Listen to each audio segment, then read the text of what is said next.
When NATO refers to the eastern flank and to the threat of an attack from the Kremlin, this is what the alliance is talking about. I'm standing on Finnish territory, and just through this fence behind me is Russia.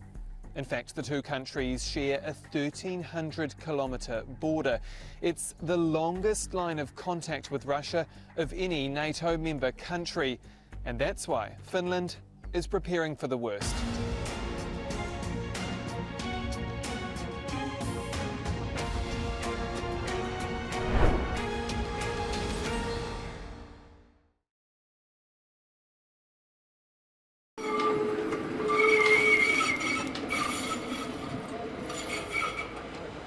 Sitting north of the Baltic Sea, more than 5.5 million people call Finland home.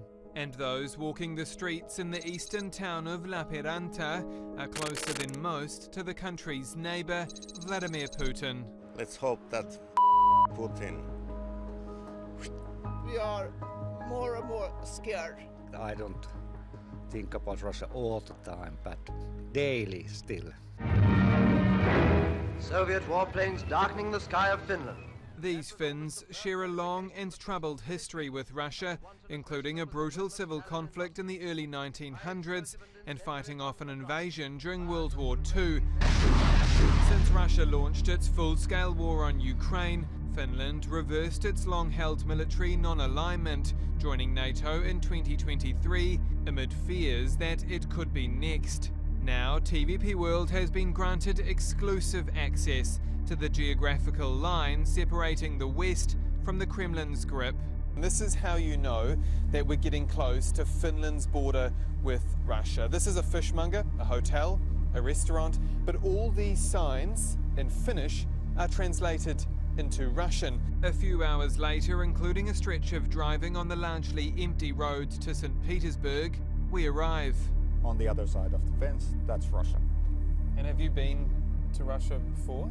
Yeah, as a little boy, I made some trips with my family on the Russian side.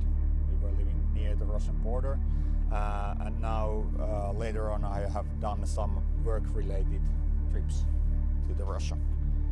Do you ever communicate with the Russians? I mean, given you're a border guard on this side, is it ever possible, or does it ever happen that you end up communicating with them, that you meet with some of their border guards? If you mean that we now encountered the Russian side patrol, then I would salute them, and then we would just continue on what we are doing.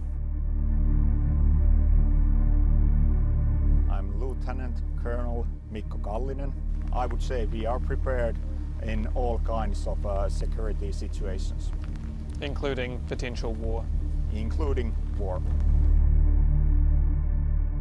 But this fence is not designed to defend a military operation, instead stood up to face a different type of conflict, the alleged weaponization of migrants. It is hybrid war. That's Finland's Interior Minister Mari Rantanen, sitting down with us in the capital Helsinki, almost 2 years after her government shut all border crossings with Russia. Now our border situation is calm, but of course it's tense and it can change very rapidly.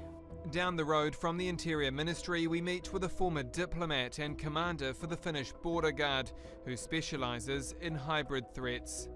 A reminder that the Baltic Sea has been home to several incidents of suspected Russian sabotage, including the cutting of undersea cables. After the collapse of Soviet Union and communism, as we thought it would collapse, there was a peaceful period, which now is over. And I think that the struggle has started again, where they are targeting Western nations and coalitions. He also has a sobering warning about Russia's intent.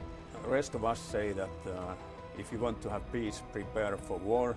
They think that if you want to have peace, wage war. So how are Finnish civilians preparing on the ground, and what could happen next? More exclusive details in the second part of Fight for Finland, inside the country with NATO's longest Russia border.